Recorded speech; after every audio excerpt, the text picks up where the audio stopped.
երբևէ որևէ բանակցային փաթեթում գրված չի եղել, որ ձեր կողմից նշված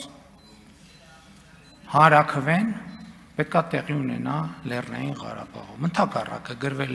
գրված է համաժողովրդական հանրաքվե, որը արտահայտում է Լեռնային Ղարաբաղի ամբողջ բնակչության ազատ կամ արտահայտությունը։ Եվ մեկնաբանությունը այդ թվում եղել է N, եւ դուք կարող եք տեսնել նույն փաթեթում հրապարակված Սերժ Սարգսյանի նամակում դրա ակնարկը, որ ենթադրվող հանրաքվեն պետք է ըստ Ադրբեջանի մեկնաբանության պետք է տեղի ունենա Ադրբեջանի ամբողջ տարածքում եւ նրան պետք է մասնակցեն Լեռնային Ղարաբաղ։ Ինչ նշանակում Լեռնային Ղարաբաղի ամբողջ բնակչություն։ Նշանակում է նաեւ Լեռնային Ղարաբաղի ադրբեջանական համայնքը եւ այլն եւ այսպես շարունակ։ Ես չհասցրի գրի առնել, թե դուք էլ ինչ նկատի ունեք, բայց բացարձակապես ձեր մեկնաբանությունները տեղի չեն։ Էլ չեմ ասում սկզբունքային հարցը, թե հանրաքվեն երբ էր տեղի ունենալու, տեղի էր ունենալու, թե տեղի չէր ունենալու։ Այն ձևակերպումը, որ չի կարող ունենալ որևէ սահմանափակում, չի կարող ունենալ որևէ սահմանափակում, այդ նշանակում էր նաև, որ Լեռնային Ղարաբաղ եւ Լեռնային Ղարաբաղի որևէ կարգավիճակ կարող էր եւ նախատեսված չլիներ։ Իսկ թե Լեռնային Ղարաբաղի ինչ կարգավիճակ կարող էր նախատեսված լինել, դա ֆիքսված է նույն փաթեթում, արձանագրված ԵԱՀԿ 1996 թվականի դեկտեմբերի Լիսաբոնի գագաթաժողովում, որտեղ ասվում է, արձանագրվում է միջազգային հանրության դիրքորոշումը, որ Լեռնային Ղարաբաղը պետք է օգտվի ինքնորոշման իրավունքին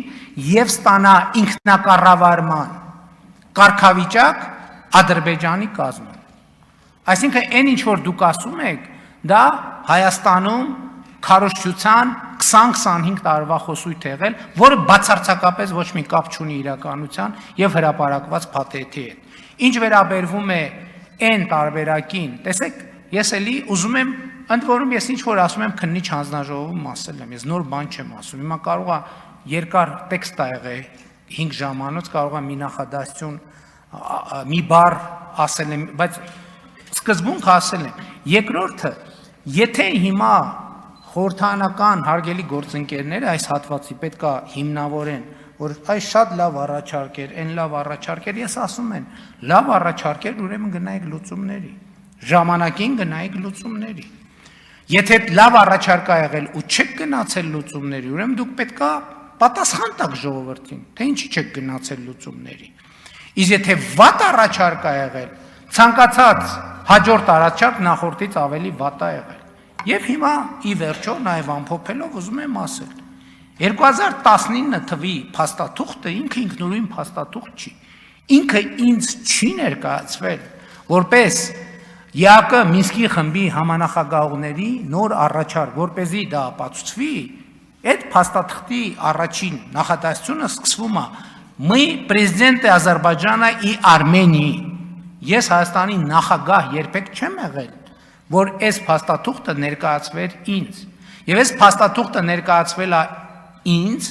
իմ հարցումներին, իմ